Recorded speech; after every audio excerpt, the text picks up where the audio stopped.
So what's going on, people? Your boy EB once again. This ain't a long thing. I just want to talk to you about this blog post that I just made on my website. I'm going to leave the link below so that you guys can go and check it out. It's not long. I don't write long blog posts, but this blog post is called Pulling Down Your Idols.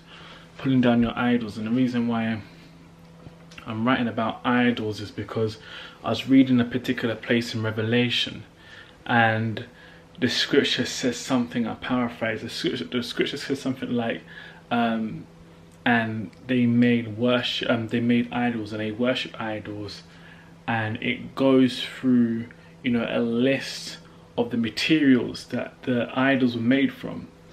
It's saying that they make all kinds of idols made from wood, from gold, from silver, from all this kind of stuff like that. And as I was reading them, I realized something very interesting, that as Christians, when we think of idols and when we think of worshipping idols, we usually think of gold cars, or we think of statues of Buddha and all that kind of stuff like that. But when I was reading this scripture, I realized that an idol in your life can take on any shape or form. An idol in your life can be made from any kind of material. These guys were making idols out of bare different materials. And so having idols in your life isn't just limited to pictures of Buddha or statues of different gods and stuff like that. An idol in your life can be your job. An idol in your life can be your ambition. You can even idolize your ministry. Why?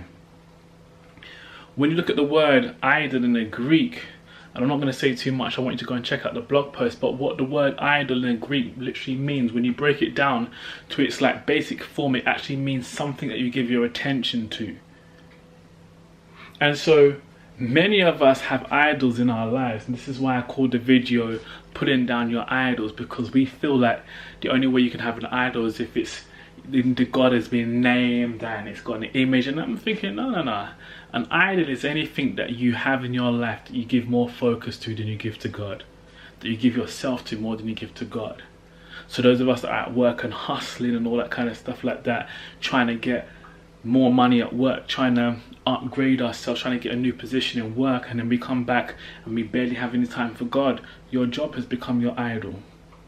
And so check out the blog post, because I teach you, what idols mean, different shapes, what can be classed as an idol, and how you bring it down, how do you straighten your life. So yeah, go check it out, see what you think. Your boy.